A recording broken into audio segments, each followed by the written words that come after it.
हरे कृष्णा, जय श्री हरि। ओम नमः शिवाय।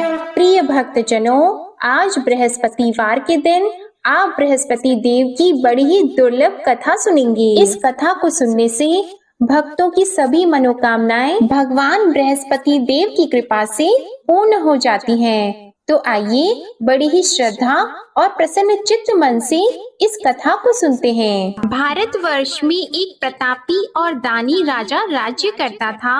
वह नित्य गरीबों और ब्राह्मणों की सहायता करता था। यह बात उसकी रानी को अच्छी नहीं लगती थी। वह न ही गरीबों को दान देती, न ही भगवान का पूजन करती थी और राजा को भी दान देने से मना किया करती थी। एक दिन राजा शिकार खेलने वन को गए हुए थे, तो रानी महल में अकेली थी। उसी समय बृहस्पति देव साधु वेश में राजा के महल में भिक्षा लेने के लिए गए और भिक्षा मांगी, तो रानी ने भिक्षा देने से इनकार कर दिया और कहा, हे साधु महाराज, मैं तो दान पुण्य से तंग आ गई हूँ। मेरा पति सारा धन लुटाते रहते हैं। मेरी इच्छा है कि हमारा धन नष्ट हो जाए, फिर न रहेगा बांस, न बजेगी बांसुरी।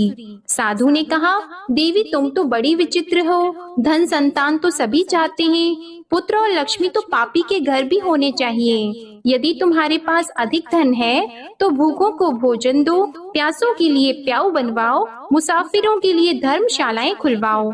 जो निर्धन अपनी कुंवारी कन्याओं का विवाह नहीं कर सकते, उनका विवाह करा दो। ऐसे और कई काम हैं जिनके करने से तुम्हारा यश लोक और परलोक में फैलेगा। परंतु रानी पर उपदेश का कोई प्रभाव नहीं पड़ा। वह बोली, महाराज आप मुझे कुछ न समझाएं। मैं ऐसा धन नहीं चाहती जो हर जगह बांटती फिरूं। साधु ने उत्तर दिया, यदि तुम्हारी ऐसी इच्छा है तो तथास्तु। तुम ऐसा करना कि बृहस्पतिवार को घर लीपकर पीली मिट्टी से अपना सिर धोकर स्नान करना, भट्टी चढ़ाकर कपड़े धोना। ऐसा करने से आपका सारा धन नष्ट हो जाएगा। इतना कहकर वह साधु महाराज वहाँ से आलोक हो गए और साधु के अनुसार कई बातों को पूरा करते हुए रानी को केवल 3 बृहस्पतिवार ही बीते थे कि उसकी समस्त धन संपत्ति नष्ट हो गई। भोजन के लिए राजा का परिवार तरसने लगा। तब एक दिन राजा ने रानी से बोला कि हे रानी, तुम यहीं रहो, मैं दूसरे देश को जाता हूँ, क्योंकि यहाँ पर सभी लोग मुझे जानते हैं, इसलिए मैं कोई छोटा कार्य नहीं कर सकता। ऐसा कहकर राजा परदेश चला गया। वहाँ वह जंगल से लकड़ी काट कर लाता और शहर में बेचता था। इस तरह वह अपना जीवन व्यतीत करने लगा। इधर राजा के परदेश जाते ही रानी और दासी दुखी रहने लगी। एक बार जब रानी और दासी को 7 दिन तक बिना भोजन के रहना पड़ा, तो रानी ने अपनी दासी से कहा, हे दासी, पास ही के नगर में मेरी बहन रहती है, वह बड़ी धनवान है। तू उसके पास जा और कुछ लेकर आ, ताकि थोड़ा बहुत गुजार बसर हो सके। रानी दासी की बहन के पास गई। उस दिन गुरुवार था और रानी की बहन उस समय बृहस्पतिवार व्रत की कथा सुन रही थी। दासी ने रानी की बहन को अपनी रानी का संदेश दिया, लेकिन रानी की बड़ी बहन ने कोई उत्तर नहीं दिया। जब दासी को रानी की बहन से कोई उत्तर नहीं मिला, तो वह बहुत दुखी हुई और उसे क्रोध भी आया। दासी ने वापस आकर रानी को सारी बात बता दी। सुनकर रानी ने अपने भाग्य को कोसा। उधर रानी की बहन ने सोचा कि मेरी बहन की दासी आई थी, परंतु मैं उससे नहीं बोली, इससे वह बहुत दुखी हुई होगी। कथा सुनकर और पूजन समाप्त करके वह अपनी बहन के घर आई और कहने लगी, हे बहन, मैं बृहस्पतिवार का व्रत कर रही थी। तुम्हारी दासी मेरे घर आई थी, परंतु जब तक कथा होती है तब तक न तो उठते हैं और न ही बोलते हैं, इसलिए मैं नहीं बोली। कहो दासी क्यों गई थी? रानी बोली, बहन तुमसे क्या छिपाऊं, हमारे घर में खाने तक को अनाज नहीं था। ऐसा कहते कहते रानी की आंखें भर आई। उसने दासी समेत पिछले 7 दिनों से भूखे रहने तक की बात अपनी बहन को विस्तार पूर्वक सुना दी। रानी की बहन बोली, देखो बहन, भगवान बृहस्पति सबकी मनोकामना को पूर्ण करते हैं। देखो शायद तुम्हारे घर में अनाज रखा हो। पहले तो रानी को विश्वास नहीं हुआ, पर बहन के आग्रह करने पर उसने अपनी दासी को अंदर भेजा तो उसे सचमुच अनाज से भरा एक घड़ा मिल गया। यह देखकर दासी को बड़ी हैरानी हुई। दासी रानी से कहने लगी, हे रानी, जब हमको भोजन नहीं मिलता तो हम व्रत ही तो करते हैं, इसलिए क्यों न इनसे व्रत और कथा की विधि पूछ ली जाए ताकि हम भी व्रत कर सकें। तब रानी ने अपनी बहन से बृहस्पतिवार व्रत के बारे में पूछा। उसकी बहन ने बताया, बृहस्पतिवार के व्रत में चने की दाल और मुनक्का से विष्णु भगवान का केले की जड़ में पूजन करें तथा दीपक जलाएं, व्रत कथा सुने और पीला भोजन ही करें। इससे बृहस्पति देव प्रसन्न होते हैं। और व्रत और पूजन विधि बताकर रानी की बहन अपने घर को लौट गई। 7 दिन के बाद जब गुरुवार आया तो रानी और दासी ने व्रत रखा। घुड़साल में जाकर चना और गुड़ लेकर आई, फिर उससे केले की जड़ तथा विष्णु भगवान का पूजन किया। अब पीला भोजन कहाँ से आए, इस बात को लेकर दोनों बहुत दुखी थी। क्योंकि उन्होंने व्रत रखा था, इसलिए बृहस्पति देव उनसे प्रसन्न थे। इसलिए वे एक साधारण व्यक्ति का रूप धारण करके 2 थालों में सुंदर पीला भोजन दासी को दे गए। भोजन पाकर दासी बहुत प्रसन्न हुई और फिर रानी के साथ मिलकर भोजन ग्रहण किया। उसके बाद वे सभी गुरुवार को व्रत और पूजन करने लगी। बृहस्पति भगवान की कृपा से उनके पास फिर से धन संपत्ति आ गई, परंतु रानी फिर से पहले की तरह आलस्य करने लगी। तब दासी बोली, देखो रानी, तुम पहले भी इस प्रकार आलस्य करती थी, तुम्हें धन रखने में कष्ट होता था, इस कारण सभी धन नष्ट हो गया, और अब जब भगवान बृहस्पति की कृपा से धन मिला है तो तुम्हें फिर से आलस्य होता है।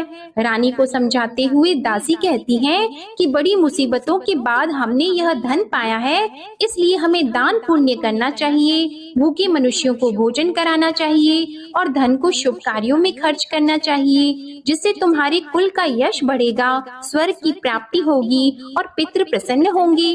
दासी की बात मानकर रानी अपना धन शुभ कार्यों में खर्च करने लगी, जिससे पूरे नगर में उसका यश फैलने लगा। उधर एक दिन राजा दुखी होकर जंगल में एक पेड़ के नीचे आसन जमाकर बैठ गया। वह अपनी दशा को याद करके व्याकुल होने लगा। बृहस्पतिवार का दिन था। एकाएक उसने देखा कि निर्जन वन में एक साधु प्रकट हुए। वह साधु वेश में स्वयं बृहस्पति देवता थे। लकड़हारे के सामने आकर बोले, हे लकड़हारे, इस सुनसान जंगल में तू इतना चिंता मग्न क्यों बैठा है? लकड़हारे ने दोनों हाथ जोड़कर प्रणाम किया और उत्तर दिया, महात्मा जी, आप सब कुछ जानते हैं, मैं क्या कहूँ। यह कहकर रोने लगा और साधु को अपनी आत्म कथा सुनाई। महात्मा जी ने कहा, तुम्हारी स्त्री ने बृहस्पतिवार के दिन बृहस्पति भगवान का निरादर किया है, जिसके कारण रुष्ट होकर उन्होंने तुम्हारी यह दशा कर दी। अब तुम चिंता को दूर करके मेरे कहने पर चलो तो तुम्हारे सब कष्ट दूर हो जाएंगे और भगवान पहले से भी अधिक संपत्ति देंगे। तुम बृहस्पति के दिन कथा किया करो, 2 पैसे के चने मुनक्का लाकर उसका प्रसाद बनाओ और शुद्ध जल से लोटे में शक्कर मिलाकर अमृत तैयार करो।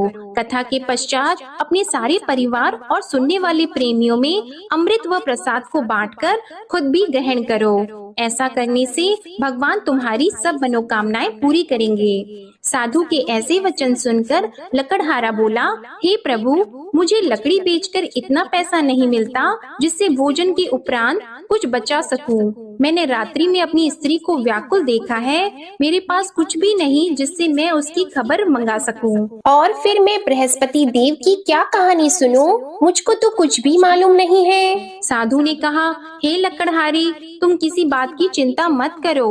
बृहस्पतिवार के दिन तुम रोजाना की तरह लकड़ियां लेकर शहर को जाओ। तुमको रोज से दुगना धन प्राप्त होगा, जिससे तुम भली भांति भोजन कर लोगे और बृहस्पति देव की पूजा का सामान भी आ जाएगा। बृहस्पति देव की कथा इस प्रकार है, सुनो। प्राचीन काल में एक ब्राह्मण रहता था। वह बहुत निर्धन था। उसकी कोई संतान नहीं थी। उसकी स्त्री बहुत मलिनता के साथ रहती थी। वह स्नान नहीं करती, किसी देवता का पूजन नहीं करती। इससे ब्राह्मण देवता बड़े दुखी थे। बेचारे बहुत कुछ कहते थे, किंतु उसका कुछ परिणाम नहीं निकला।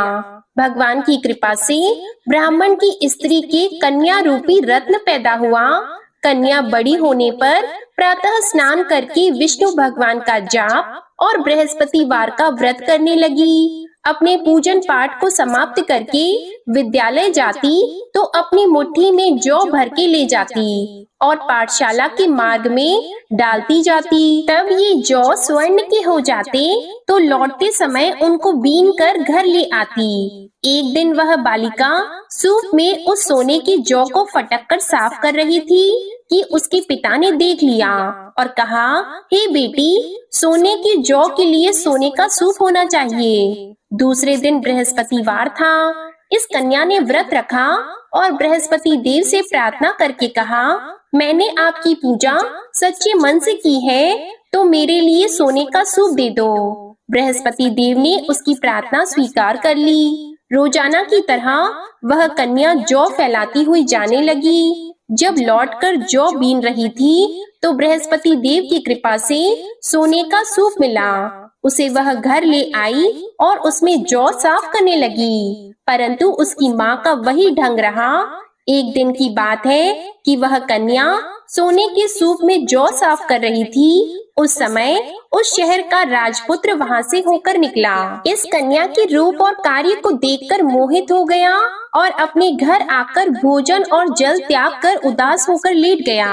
राजा को इस बात का पता लगा तो अपने प्रधानमंत्री के साथ उसके पास गए और बोले, हे बेटा, तुम्हें किस बात का कष्ट है? किसी ने तुम्हारा अपमान किया है अथवा और कोई कारण हो सो कहो, मैं वही कार्य करूँगा जिससे तुम्हें प्रसन्नता हो। अपने पिता की राजकुमार ने बातें सुनी तो वह बोला, मुझे आपकी कृपा से किसी बात का दुख नहीं है। किसी ने मेरा अपमान नहीं किया है, परंतु मैं उस लड़की से विवाह करना चाहता हूँ जो सोने के सूप में जौ साफ कर रही थी। यह सुनकर राजा आश्चर्य में पड़ गया और बोला, हे बेटा, इस तरह की कन्या का पता तुम ही लगाओ, मैं उसके साथ तेरा विवाह अवश्य ही करवा दूंगा।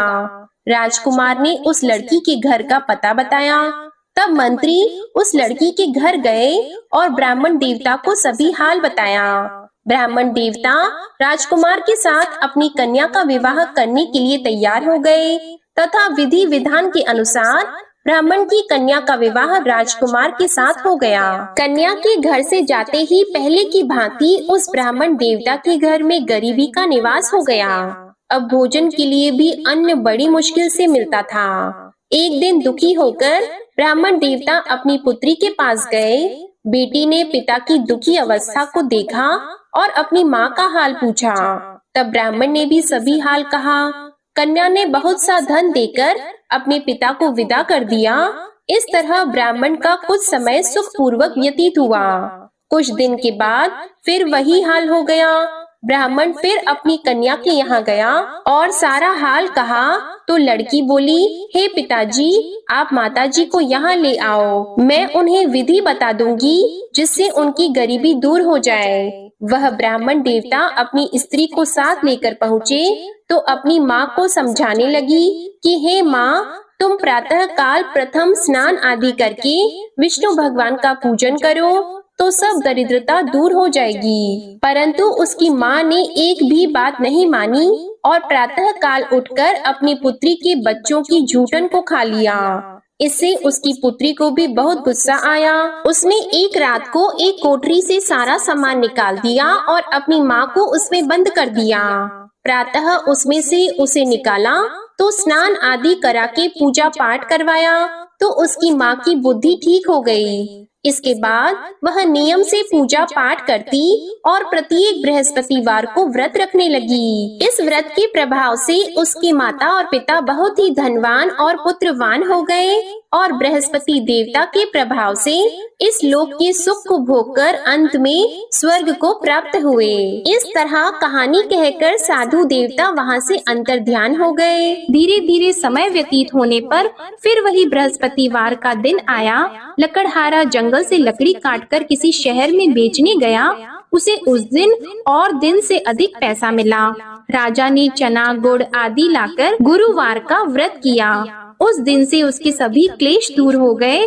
परंतु जब दोबारा गुरुवार का दिन आया तो बृहस्पतिवार का व्रत करना भूल गया। इस कारण बृहस्पति भगवान नाराज हो गए। उस दिन उस नगर के राजा ने विशाल यज्ञ का आयोजन किया था तथा शहर में ये घोषणा करा दी कि कोई भी मनुष्य अपने घर में भोजन न बनवाए, न आग जलाए। समस्त जनता मेरे यहाँ भोजन करने आए। इस आज्ञा को जो न मानेगा उसे फांसी की सजा दी जाएगी। इस तरह की घोषणा संपूर्ण नगर में करवा दी गई। राजा की आज्ञा के अनुसार शहर के सभी लोग भोजन करने गए, लेकिन लकड़हारा कुछ देर से पहुंचा, इसलिए राजा उसको अपने साथ घर लेके गए और ले जाकर भोजन करा रहे थे तो रानी की दृष्टि उस खूंटी पर पड़ी जिस पर उसका हार लटका हुआ था। वह वहाँ पर दिखाई नहीं दिया। रानी ने निश्चय किया कि मेरा हार इस मनुष्य ने चुरा लिया है। उसी समय सिपाहियों को बुलाकर उसको कारागार में डलवा दिया। जब लकड़हारा कारागार में पड़ गया और बहुत दुखी होकर विचार करने लगा कि न जाने कौन से पूर्व जन्म के कर्म से मुझे यह दुख प्राप्त हुआ है, और उसी साधु को याद करने लगा जो कि जंगल में मिला था। उसी समय तत्काल बृहस्पति देव साधु के रूप में प्रकट हुए और उसकी दशा को देखकर कहने लगे, अरे मूर्ख, तूने बृहस्पति देव की कथा नहीं करी, इस कारण तुझे दुख प्राप्त हुआ है।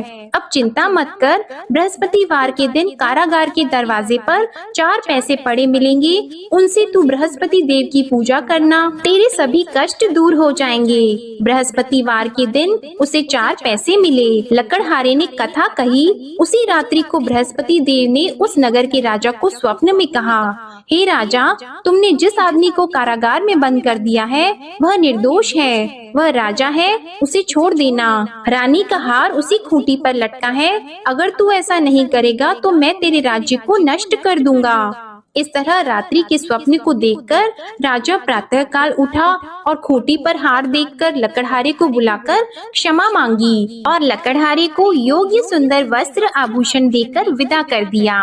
बृहस्पति देव की आज्ञा के अनुसार लकड़हारा अपने नगर को चल दिया। राजा जब अपने नगर के निकट पहुंचा तो उसे बड़ा आश्चर्य हुआ।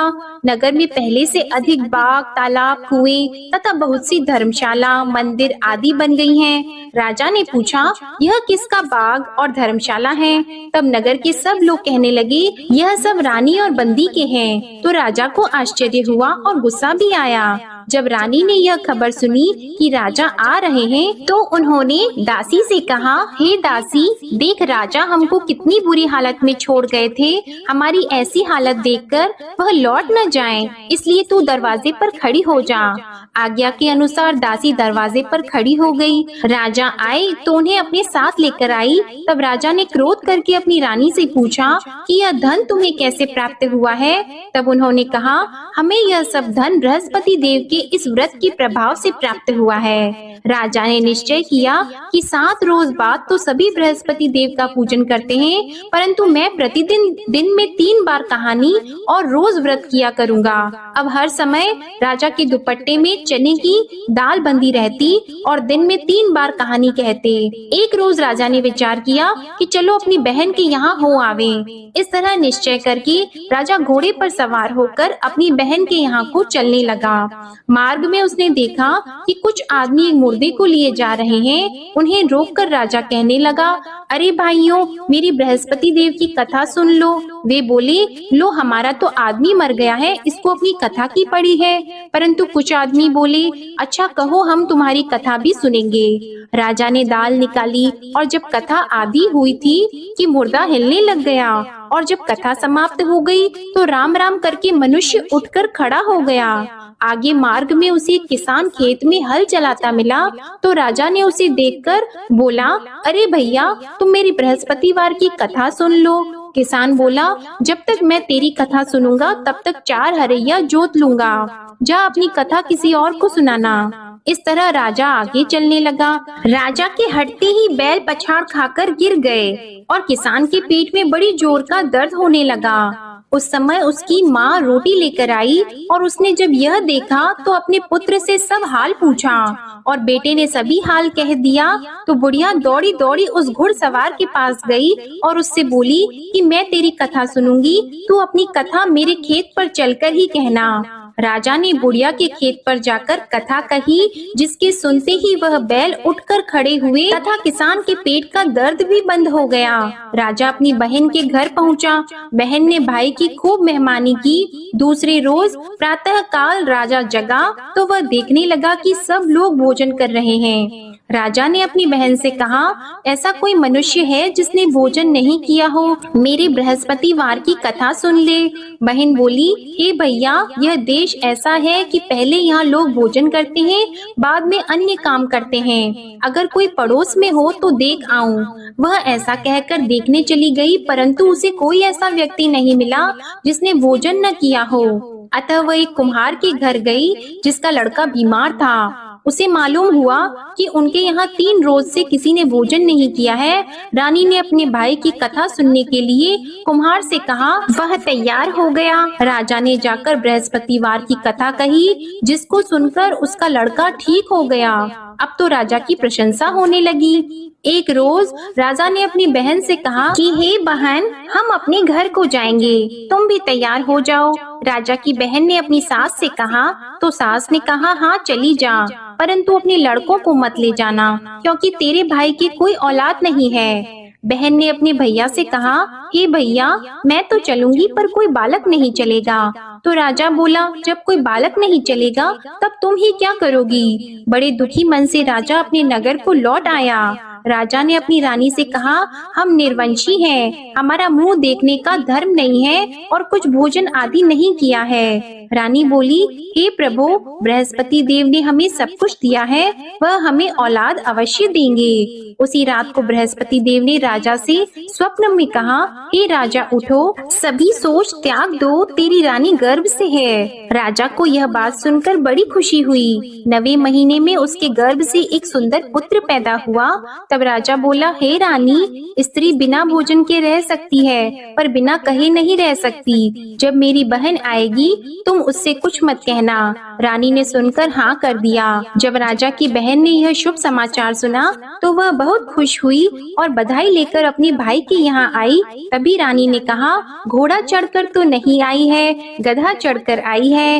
राजा की बहन बोली, भाभी, मैं इस प्रकार न कहती तो तुम्हें औलाद कैसे मिलती? बृहस्पति देव ऐसे ही हैं, जैसी जिसके मन में कामनाएं हैं सभी को पूर्ण करते हैं। जो सद्भावना पूर्वक बृहस्पतिवार का व्रत करता है एवं कथा पढ़ता है अथवा सुनता है, दूसरों को सुनाता है, बृहस्पति देव उनकी सभी मनोकामनाएं पूर्ण करते हैं। बृहस्पति देव उनकी सदैव रक्षा करते हैं।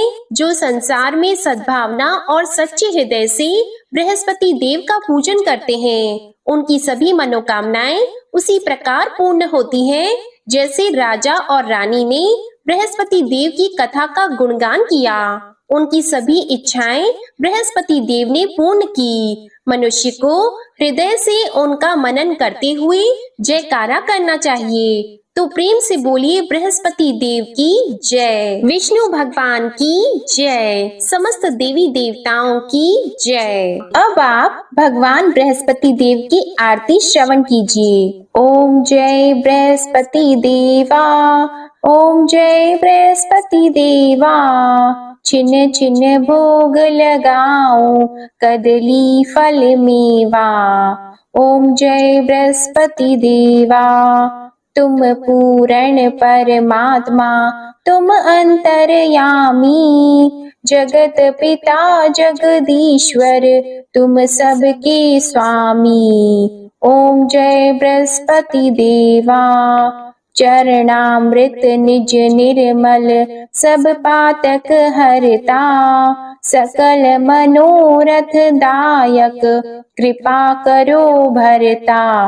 ओम जय बृहस्पति देवा, तन मन धन अर्पण कर, जो जन शरण पड़े, प्रभु प्रकट तब होकर, आकर द्वार खड़े। ओम जय बृहस्पति देवा, दीन दयाल दयानिधि, भक्तन हितकारी, पाप दोष सब हरता, भव बंधन हारी। ओम जय बृहस्पति देवा, सकल मनोरथ दायक सब संशय तारो, विषय विकार मिटाओ संतन सुखकारी। ओम जय बृहस्पति देवा, जो कोई आरती तेरी प्रेम सहित गावे, ज्येष्ठानंद बंद सो निश्चय ही पावे।